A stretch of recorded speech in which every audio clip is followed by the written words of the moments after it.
Hello everyone and welcome to the channel. I'm Emmanuel, I'm an airline pilot, and today let's have a look at the first update to the Aircraft and Avionics Update 2 beta that has just been released on the 18th of May 2023. We are sitting here in the 787-10 at Manila Airport on the Philippines, and we're going to fly this one over with a little bit of accelerated time towards Tokyo and Narita Airport in Japan. So, before we start, however, let's have a very quick look into the changelog, which is absolutely huge. So, this is the newly updated version, and as you can see, there is really a lot of stuff. But once we start getting down, we've got a lot of added functionality. Primarily over here, we've got a new settings page, which we're going to have a look at in a few moments. But then if we go further down, we can see that there are huge bug fixes and improvements. Far too many in order to simply check out one by one. So what we're going to do instead is to do a simple flight from A to B, and we'll see how the airplane is going to behave, which is how I would normally beta test unless specific developers ask me to do certain things. So that is our airplane then, so let's head right into it and power it up. I did, by the way, add a third-party sound pack to the airplane, so just so that you're aware that this is in here as well. I'm going to leave the IRS off for a second over here. And while the airplane powers up, let's have a quick look into the pages over here, and we've got the new settings page down here in the FMC. So we can change our ND up mode between heading and track, IRS alignment time, and then we can also add a custom cell call message over here. So that's pretty much what we can do right now. The cell call over here is going to be visual only, since Maxar Flight Simulator doesn't support a custom cell call system. However, if you have a look, then that's what's going to show up right on here on the info screen on the primary flight display. So that's the new settings tab that they've added to this. We're going to keep this in accelerated IRS alignment for now. We can try a real one later, but it would be something in the region of about 10 minutes. And I'm not sure I want to spend that much time down here on the ground. Right, so IRS can go on. With that, we can do a very quick flight deck pre-flight over here. At least brings the switches all into their should be default position.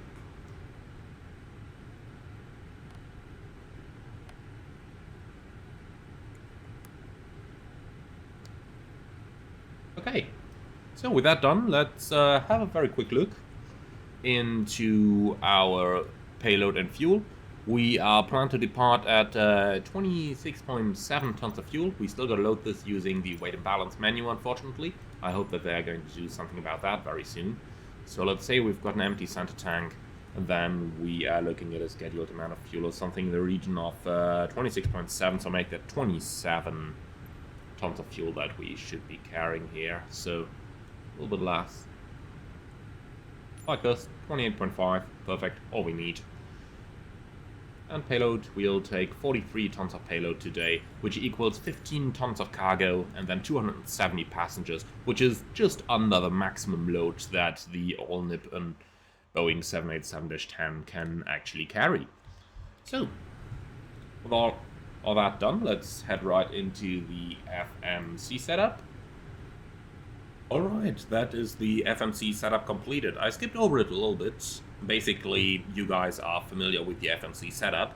However, what is new here, what I quickly want to point out, is that they fixed the speed on transition that was previously incorrect and showed 240 in the climb. Now it's 250, which is correct for the Boeing logic. The descent, we'll see later on when we're in flight. Okay, so that's pretty much this part completed. Now, with that done, we can quickly set up the MCP. We've got 11,000 as our initial climb, and we'll set the heading towards 242, which is going to be our runway track for the departure. So a few more things that we can do before we are going to start, and the most important one of that is going to be the electronic checklist, because that one has seen some work as well, or so it is said. So let's have a look. Pre-flight checklist. Emergency light switch. Guard closed. Nav light switch. On. Logo light switch as required, and it's off. Flight director switch. We've got them both on. Auto throttle on switch. On. Seatbelt selector. On. And that's the pre-flight checklist completed. What's new as well is that we have an air conditioning page available right now. So that is quite nice to see over here. We'll have to see how that one's going to work in flight, so that's something that we'll take care of later on. But the first thing I do notice is when you bring the air conditioning page up over here, you also get the cabin pressurization information on the ITAS. So that's quite good to see. Also interesting, we've got the hot toga FMA over there, and I am looking forward to see what that's going to look like, but we'll come to that a little bit later on. Okay, with that, our pre-flight procedures are basically completed, and we can start preparing for a pushback by getting GSX. Okay, you may start preparing, please. In the meantime, we are not flying this online, so we don't need to tune any radios. However, I do like to set, you know, some random transponder code, which in the best case does not include a 9, so something like that, just so that I don't have the regular 2000 up on my display in the front there all the time. Okay then, starting the APU.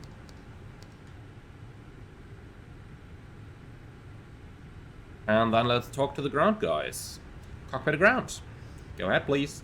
So, please confirm all doors and hatches are closed, the ground equipment is removed, and park and brake is... Departure checks completed. Bypass pin inserted. Okay, let's see the door page. Yes, the doors are indeed closed. Doors and hatches are closed. The ground power unit is still connected, which is fine as our APU is still starting up, as you can see on the right-hand side over there. Okay, can we pressurize the hydraulics?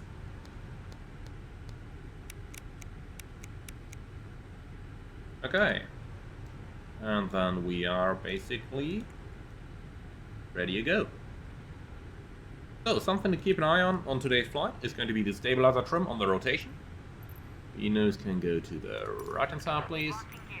So, something to keep an eye on for the departure is going to be the stabilizer trim. It's going to be 5.5 units, which by the way, shows correctly on the top there. Look at this. This is taking the FMC figure now. So this tells us where the stab trim should be for the takeoff. And on the previous version, it jumped around, leading to excessive rotation rates. Let's see what that's going to look like this time. In any case, with this, our pre-flight procedure is basically completed, and we can go ahead with the before start checklists. Transponder panel, set, takeoff speed, set, takeoff trim, 5.5 units set, altimeter, 1007, reading 80 feet, taxi and takeoff briefing, completed, beacon light switch, on before start checklist complete, and the park and brake is released. Commencing push. All engines clear. Start at will. Roger.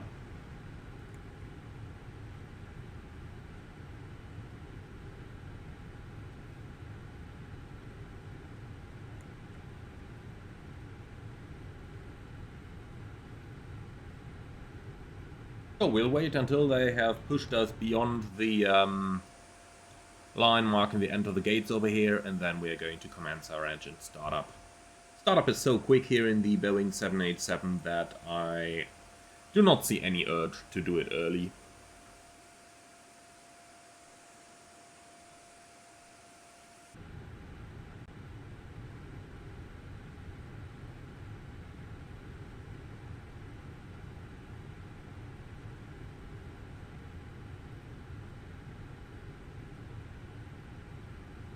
Okay, I would say we are well clear of the roads. Let's go ahead and start the engines.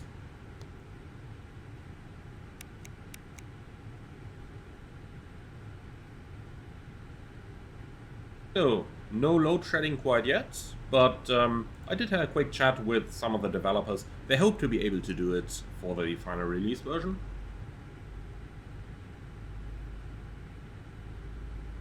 Auto start is in progress.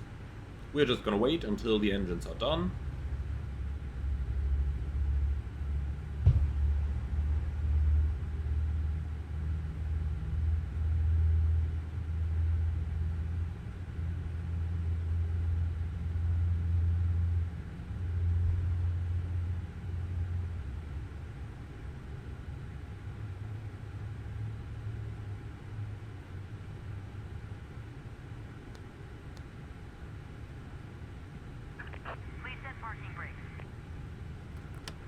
ground. We have a good engine start. You can disconnect. Unlocking gear. And then we've got 2 good engine starts.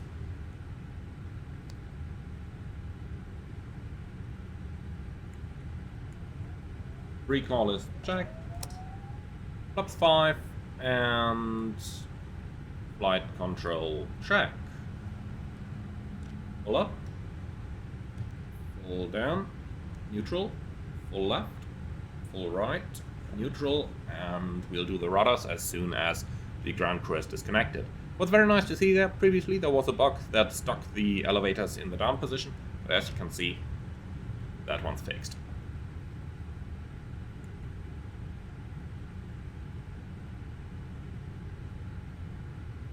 Okay, the target's removed, then let's go ahead and check the rudders.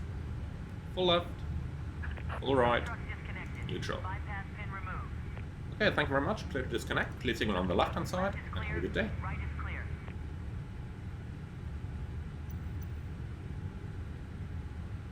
Oh, where is our dispatcher?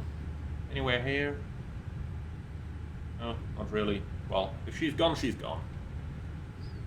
So let's run the before taxi checklist. APU selector, off, auto brake selector, RTO, takeoff flaps 5, and taxi light switch. We're gonna turn it on. Okay, taxi light switch on before taxi checklist. So, straight out, left turn, runway 24. Brake released, let's go.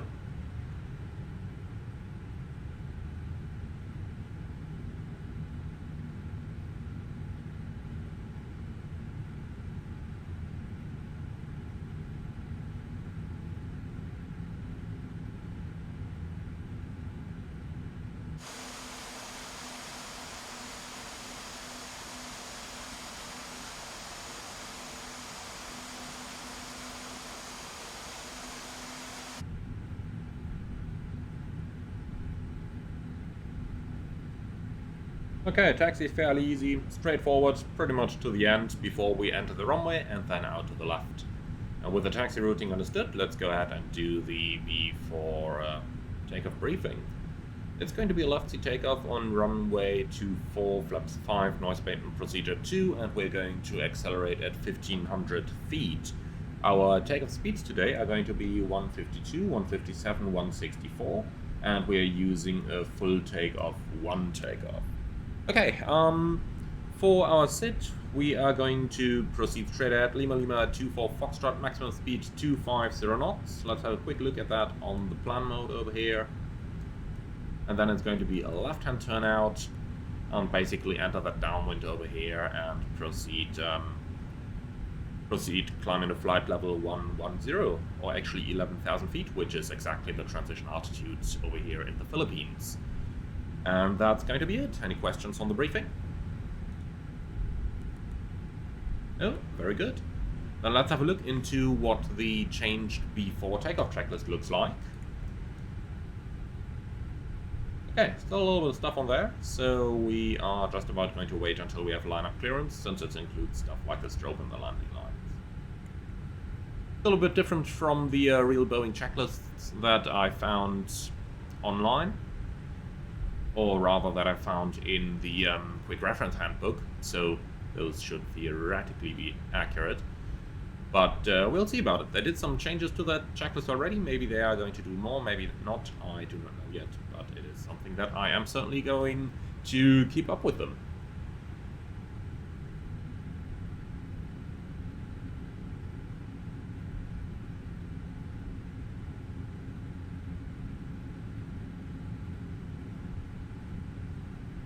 The one thing that I am really looking forward to is going to be the hot takeoff that we selected in the FMC. That one is new with the current version as well. I haven't seen it before. Actually, I haven't used it before, and there is no equivalent to it in the Boeing 737, so I have no idea how it is actually going to work. So that's something that we'll just go at and find out on the go. And yeah, I know, that is exactly what you want the pilot to say, right? Good scenery as well, by the way. This is from CloudSurf Asia Simulations. And as said, this is Manila Airport. You can get that one from Orbex for some 15 euros prior to tax, which just looked quite a good deal for me. And if you're wondering why there's a Lufthansa A380 in the hangar, Lufthansa actually has a huge maintenance on the Philippines. They actually fly their aircraft empty from Frankfurt over and from Munich just in order to do the maintenance on the Philippines, as it is apparently that much cheaper on all the man hours that you can even afford the empty flight over and the empty flight back.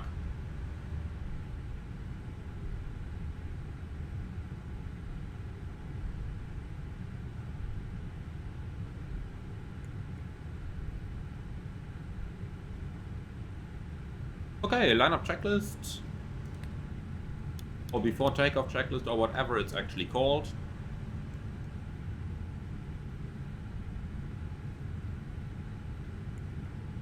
So, flight controls checked, VNAV climb page, no thank you, but we can take the takeoff page indeed. Engine anti-ice, auto, strobe light switch on, landing light switch on, transponder Tara, before takeoff checklist complete. Okay, clear on the left, clear on the right. Let's get our heads-up display down and see what that's going to look like. Do note it has tuned the localizer automatically, so we are getting the localizer indication over here. Let's take the viewpoint a little bit further up front, that we can actually see everything inside the hut, and off we go. Takeoff. Stabilized. Set takeoff thrust. Oh, the things to watch out for? Obviously, the trim, if it's going to change, and what our HUD is going to do. Last 80 knots, 100 knots.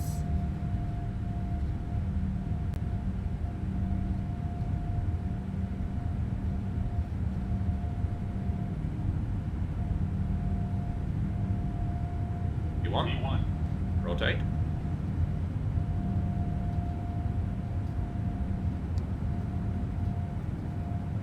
Okay, very nice. Feels good. Gear up. Positive rate.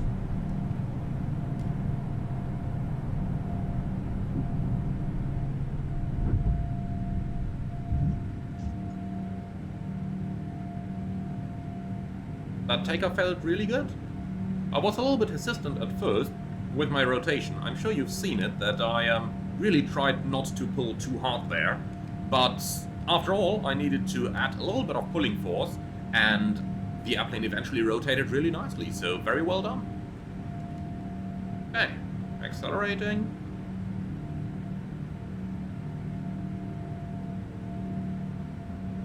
Flaps 1, speed checked.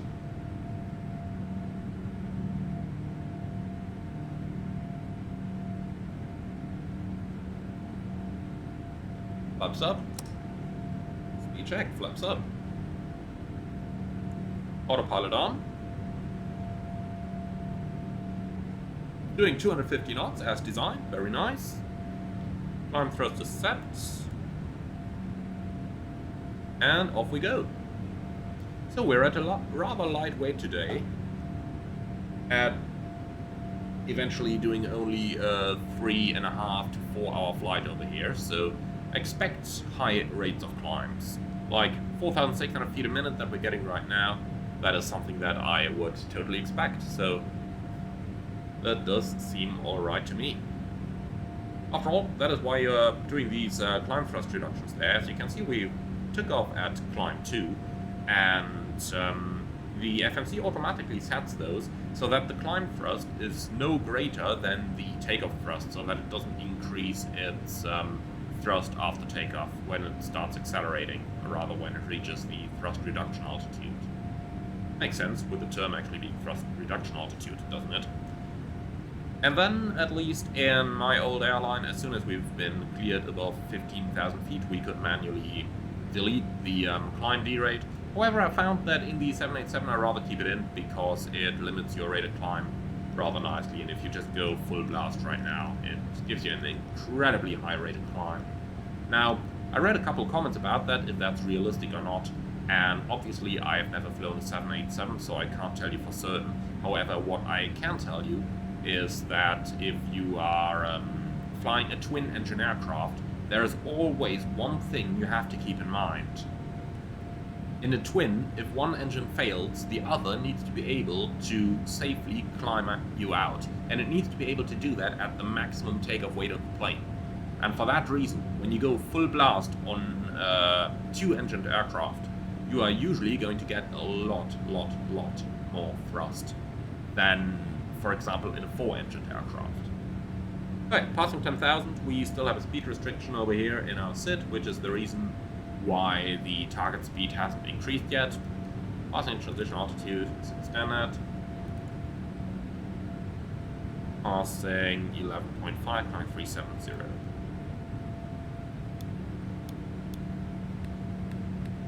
Okay, I explained so many things that I believe we didn't do the after takeoff checklist yet, so let's go ahead and have a look. We've got the landing gear lever up, flaps up, wing anti-ice, auto, after takeoff checklist. Okay, with all of that said, I would say it doesn't really look like it's gonna get turbulent anytime soon. So let's go ahead and accelerate this a little bit for you guys.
Hello everyone and welcome back. We're about to start our top of descent, so let's dial down our MCP altitude, and here we go. I'm going to go down all the way to 10,000 initially, which is the first restriction on our star. And as we are now leaving our cruise level, here's the first change that we can notice over here. And that is that we left our cruising level in an okayish manner. We didn't overshoot the VNAV path too much, even though I dialed the VNAV altitude or the MCP altitude down rather late. However, what we can see over here as well is that our Mach number target of 0.829 and our actual Mach number are matching pretty well. We still don't see the speed bug over here, which was a bug in the previous version already. However, the speeds are matching really well for now. Also, what you can notice that has changed over here is that the magenta band that shows you which VNAV deviation the airplane is going to accept is now aligned in a much more realistic fashion than on the previous versions. So, As we have just left our cruising level, let's go ahead and run a quick recall, and then we can do our descent checklist. Auto brake selector, level 3, anti-ice off, altimeters, standard set, descent checklist complete. So while we're now descending, let's quickly talk about our plan for the arrival. So, Tokyo Narita Airport has some pretty contracted arrivals there, but the reason for those is quite simple. They're a point merge maneuver, and you can see we've got our altitude restriction of 10,000 feet by Copen over here, and the entire rest of those waypoints up here is basically so that they can align all the different arriving aircraft and then send them direct to Casio whenever time permits. So for our purpose today, since we're flying offline and since there will probably be no traffic around, we can simply go direct towards Casio once we are passing Copen. However, I will only enter the direct once we have actually passed Copen, because I want to see how well VNAV is going to get us down. Do note that we have a pretty strong tailwind over here of still 50 knots right now, which is becoming a little bit of crosswinds there. But what you can see very nicely is our speed target of Mach point 829 and our actual Mach number of 818 are still very close together, even though we have that huge, almost 45 knot difference between the ground speed and the true airspeed that you can see on the top of the navigation display over there. And here we go, the plane has transitioned from a constant Mach segment into a constant speed segment, and you can see target speed 319, actual speed 320 is actually quite good.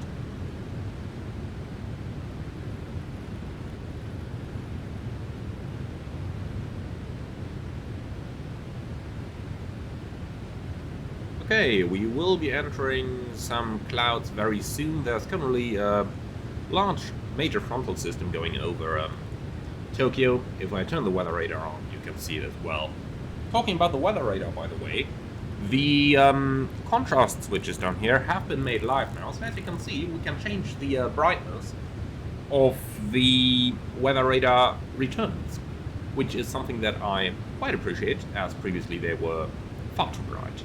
But this is looking quite good now, and we still have to say the weather radar we see in use over here is still the default Asobo top-down bitmap, so it's not that useful as a weather radar would normally be, but I'm sure you've seen my video on the term.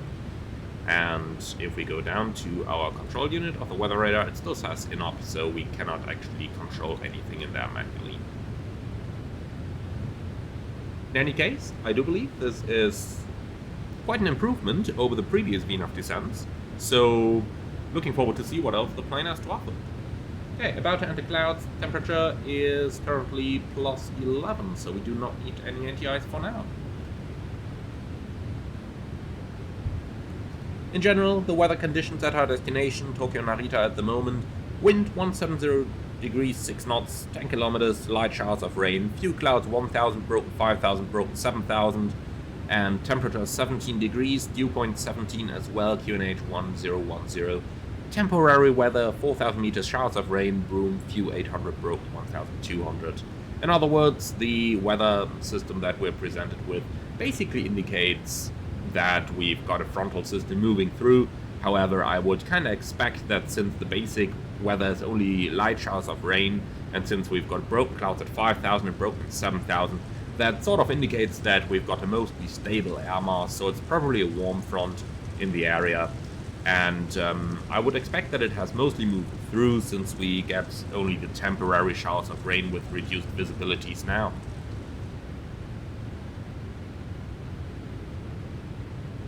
So, at Copen we need to be in 10,000. The range to altitude arc indicates that we are going to reach that a little bit earlier, like 10 miles before. And then we still got to reduce our airspeed. Keep in mind, we've got the speed restriction over Copen of 210 knots maximum, so the airplane still has to lose like 115 knots. Now, if we can take most other airliners as sort of a reference, in order to lose 10 knots of airspeed in level flight, you need about 1 nautical mile. So if we're level like 10 nautical miles before Copen, that would actually pretty much match what I would expect from the aircraft. Now obviously a real Boeing wouldn't level off, so it wouldn't descend down to 10,000 and then level off, but it would go to something like maybe 11,000 or plus minus a couple hundred feet, and then do a very shallow descent at typically 1 degree flight path angle down in order to lose the airspeed.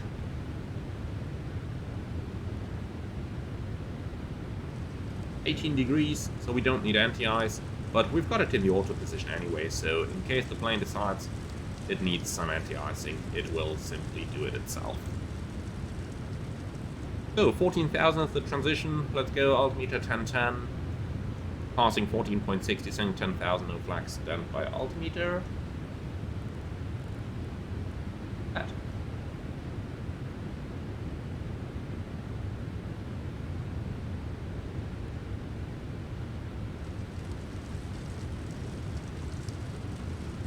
So we're about to enter the amber regions on the weather radar there. Might get a little bit turbulent now.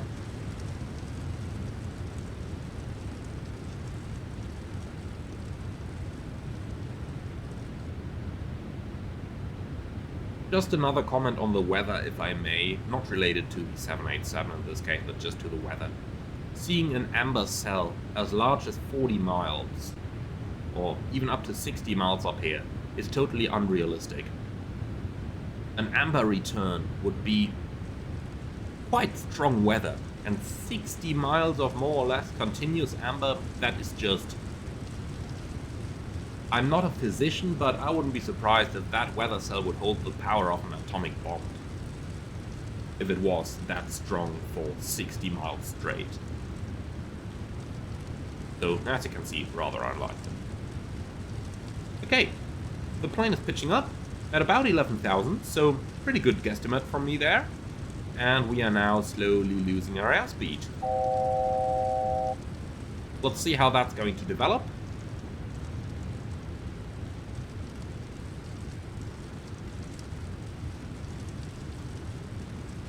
There's still something incorrect here with that magenta speed indication, because, well, you can see like, it's a huge band, but it doesn't go down to our speed, and I kind of doubt this would exist anyway.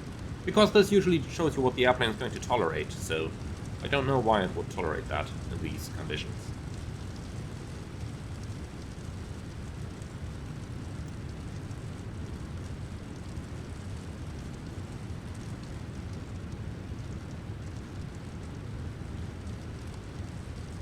You outside, grey and grey, surprise. Let's go back down. We'll let the speed drop pretty much to the up speed, then we'll get the flaps out, and then we'll see how close to the Köppen waypoint we're going to reach the 210 knots. Here we go, reaching the up speed, flaps 1.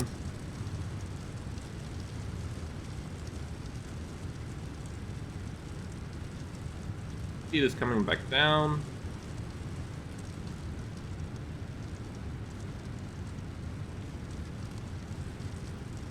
Okay, I will go speed and event here and just use a tiny bit more speed, just so that we don't need to extend flaps 5. But as you can see, 210 knots, pretty much on altitude, 1 mile prior to Köppen. I would say that is pretty good to be enough deceleration there. Okay. Let's go ahead and take the next shortcut. We are going to proceed direct to Casio. Execute. Here we go. So the direct to Casio has obviously removed the 10,000 restriction at Köppen, and the 210 knots, well, you would be flying that in real life now, but since we've still got like 50 miles to run, probably even a little bit more, yeah, 54 miles, I am going to accelerate again and retract those flaps again. That might screw over the VNOT profile. Let's put it to test. So I want 250 knots. I'm going to take manual control of the path here and alt hold. Flaps up. Let's see how robust the VNAV system actually is. What I'm going to do as well, I will change the cruising altitude to 10,000 feet. Execute. And here we go, we've got a new top of descent. We've got a new cruising speed, 288 knots, even though I am going to change that towards 250. This is just a little messing with the system right now. Let's see how it is actually going to perform. So, altitude down, VNAV engage. Okay, it still wants to reduce to 210. Why is that? It probably still got that 210 restriction internally, but let's take it in VNAV path. We'll go speed to event, give it 250 knots. Make that 240.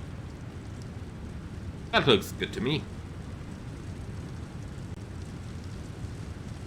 So, just to be entirely clear here, I've been messing a little bit with the system.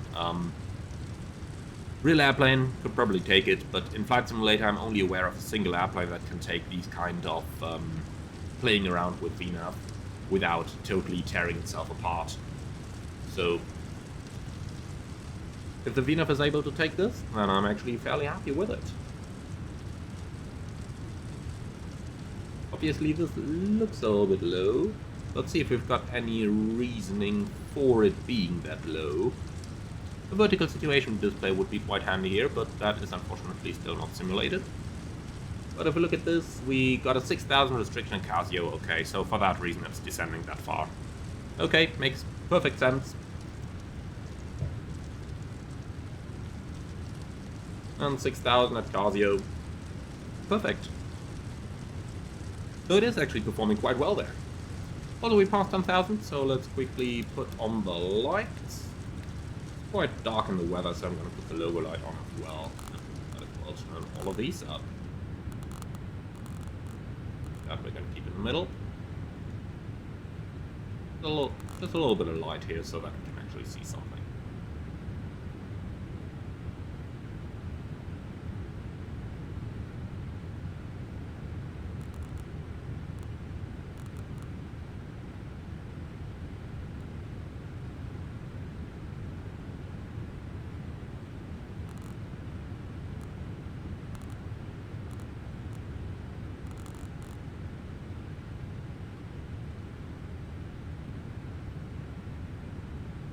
Okay, something like this.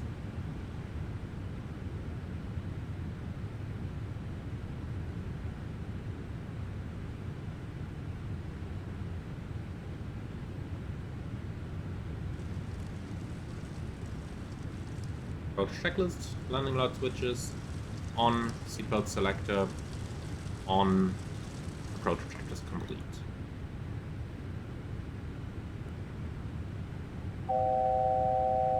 Go, check.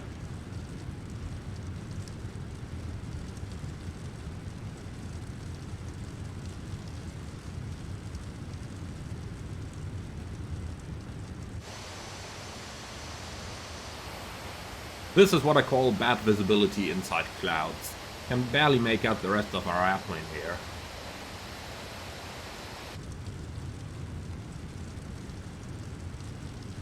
Okay, let's check for the level off and how well that is going to go.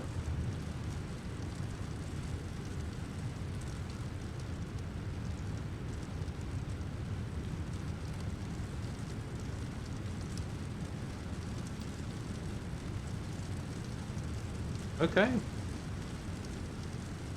Not all too bad. So next up we'll descend 3,000 feet. I'm going to reset the VNAV system here by putting 6,000 as our current cruising altitude. And that should provide us with a new top of descent. Yeah, here we go, approaching the path once again. 3,000 is our next target. Actually, we can also make it 2,800 for Tenang. Here we go, 2,800.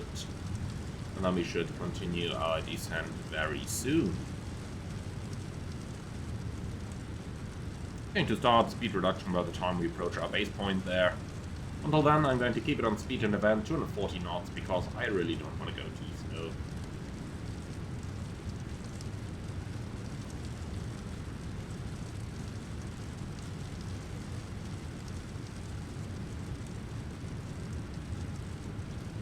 Okay, reaching the target. And here we start our descent. Very smooth there, capturing the VNAV path, even though Might have started the descent a tiny bit too early there.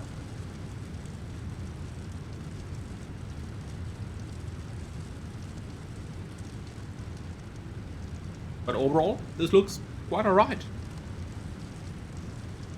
Now let's put the airplane to test a little bit and see how the flight dynamics are gonna perform. I'll go level change over here, and we'll cut this one short and take it out to Penang a little bit earlier.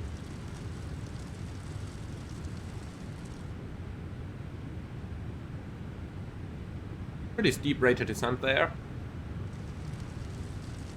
Now, I don't have any documents handy to prove if that is correct or not, but looking at the level of banana, and looking at the speed now, it might have been the wind changing as well that caused that steeper descent. This actually looks quite accurate here. We have to keep in mind we're rather close to the upspeed, so we are pretty close to the minimum drag point right now. Let's take it all the way down to the upspeed. And let's take it into a nice base turn. Heading select, we'll turn towards Penang, 250 degrees initially. Flight slope is coming alive. We can take Penang on top.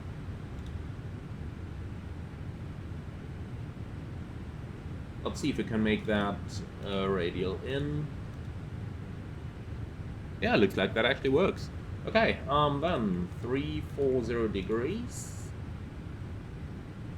Oh, actually it's 157 degrees. Here we go, execute, and now we've got an extended center line. Nice. Okay, flaps 1. Let's get the speed back.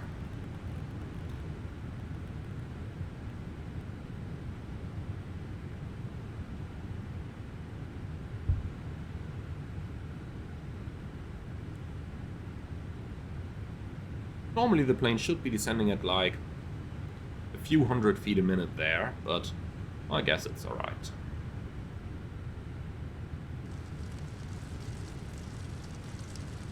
And left 230, get a slightly nicer angle when intercepting the final. Flaps 5. Speed checked. Okay, speed alt. Let's see how well or not it is going to intercept. Now this looks quite good. So what I'm watching out right now is the distance from the center line. I'll start the final turn at about 1.5 miles. And that should hopefully be sufficient. Also, I want my speed below 200 knots. Rather close to 180, but I don't want to extend too much flaps. So 1.5 miles out, turn left, heading 190. And then as we're approaching wings level, I can use my bank angle selector here also to steer the airplane nicely onto the final approach track.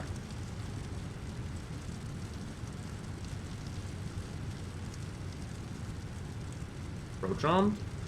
Why is the localizer button lighting up? That is not right. The approach button should be lit. As we can see, we've got both localizer and glide slope armed.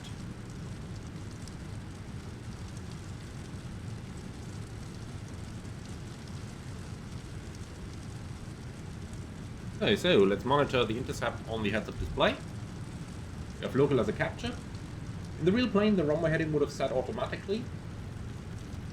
That doesn't seem to be implemented here quite yet. And then we can set our missed approach altitude, which is going to be 6,000.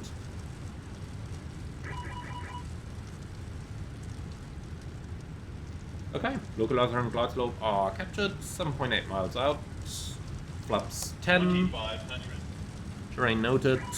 Let's get the speed down further.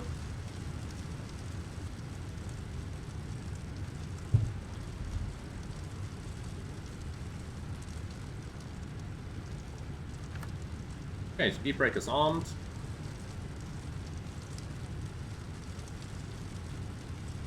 Gear down, flap 15.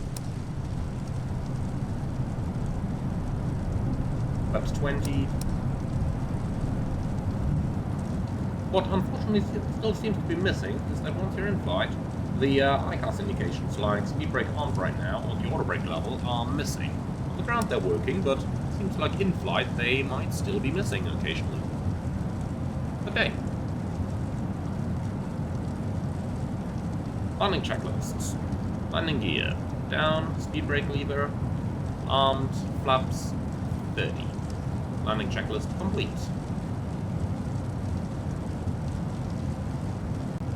Okay.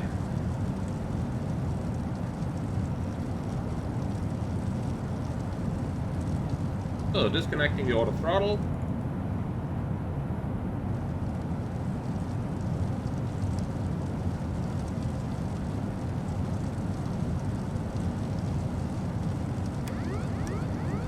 Autopilot off. You can see the nose wobbling a tiny bit there, but apart from that, it seems to be looking alright.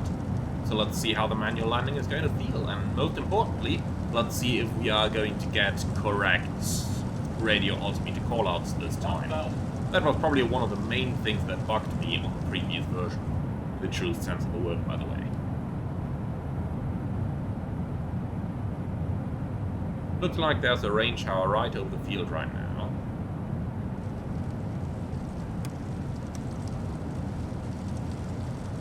Okay, approach lights in sight. My first landing with this version, by the way, I have not practiced this earlier.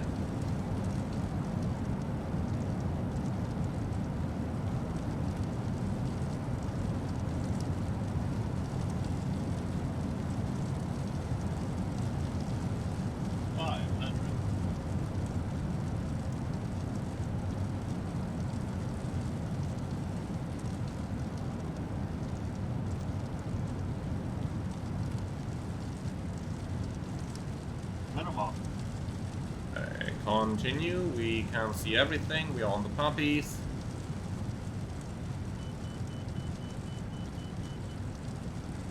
$50, $40, $30, $20, $10. Okay, and we're done. Radio altimeter seems to work correctly this time. Okay, thrust reverse is on, 100 knots.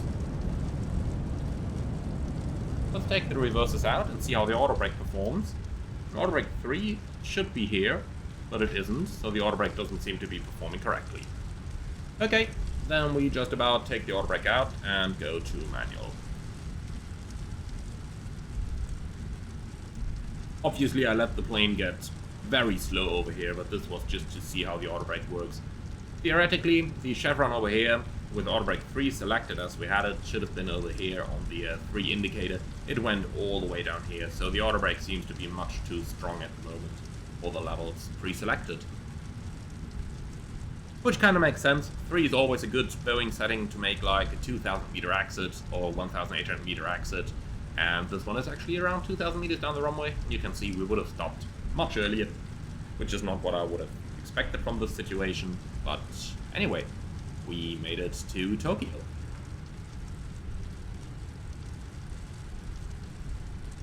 Hey, clear on the left. We're gonna park next to the United over there. Take it all the way around over here.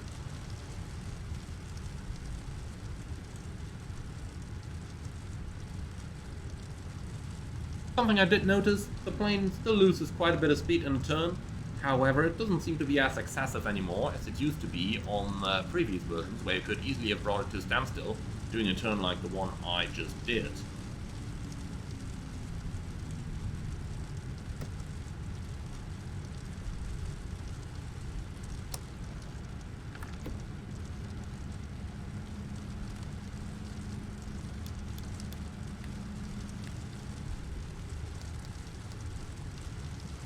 Oh, did you just see the fault light of the APU indicator there, which was amber now and no longer white as it used to be in previous version?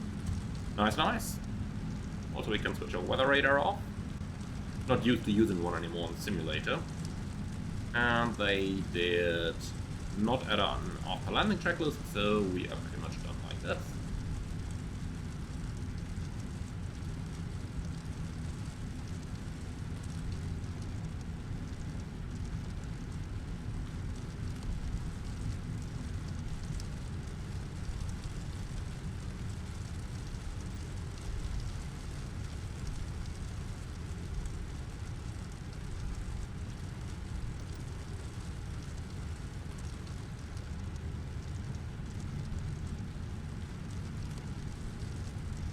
Let's see, APU seems to be online and the generator's available.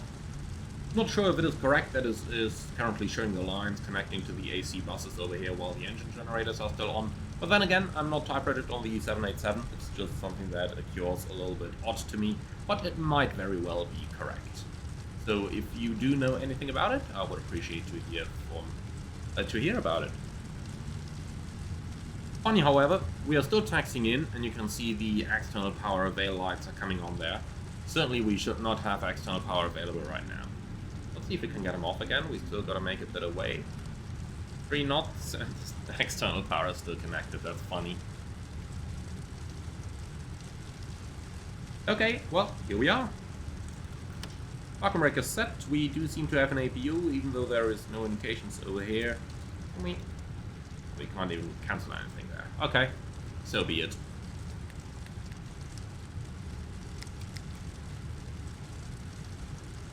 Then let's just go ahead and shut it down.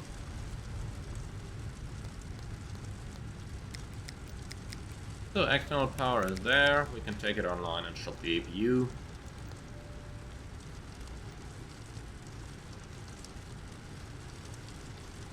Okay, shutdown checklist.